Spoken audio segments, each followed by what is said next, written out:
Hey, what's up mga kaballers? Maligayang pagbabalik sa aking channel. Halina't pag-usapan natin ang balitang paborito, si Jalen Green gawing All-Star next season at ang balitang Golden State Warriors best package para makuha nila sa Pelicans, si Brandon Ingram. Tara na't pag-usapan natin yan dito sa Basketball Hot Shots.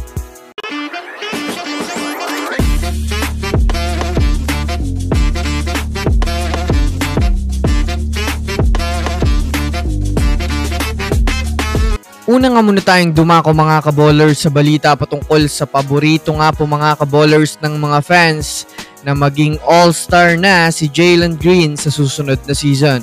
Well, kung makikita nga po natin mga kaballers ang naging performance ni Jalen Green ng nakaraang season, ay masasabi nating malaki nga po ang naging improvement niya kumpara ng mga nakaraang taon. Ayon nga po mga kaballers sa mga NBA analyst, malaki nga po mga kaballers ang potential ni Jalen Green sa liga lalo pat mayroon pa nga po itong mas i-improve sa pagiging scorer.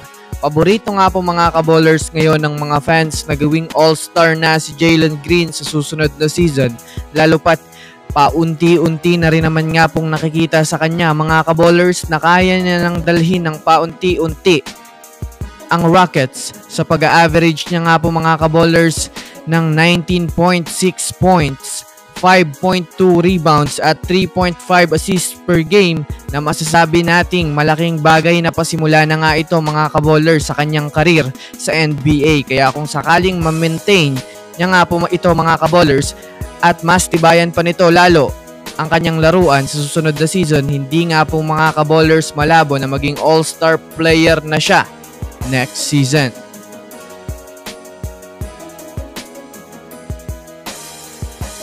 Samantala, dumako naman tayo mga kaballers sa balita patungkol sa best package na maaaring i-offer ng Warriors sa Pelicans upang makuha si Brandon Ingram.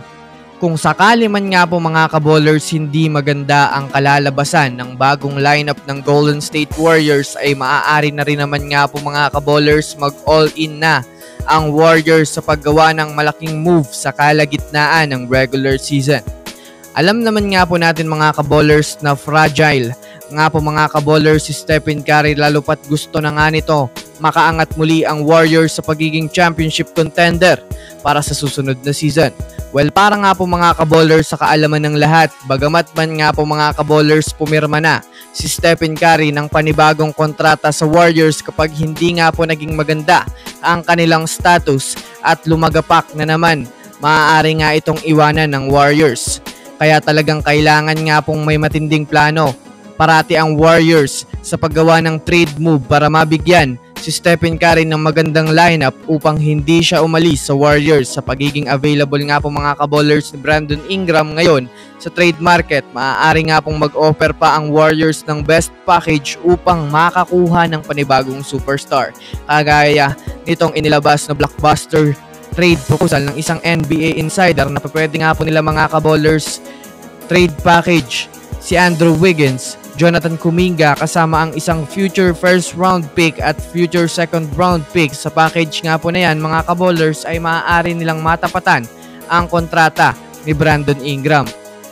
Kaya abangan natin ito mga kaballers kung sakaling gumawa man ng move ang Warriors sa pagkuha kay Brandon Ingram ngayong available siya.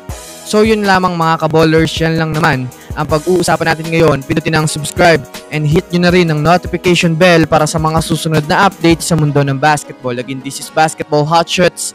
Thanks for watching.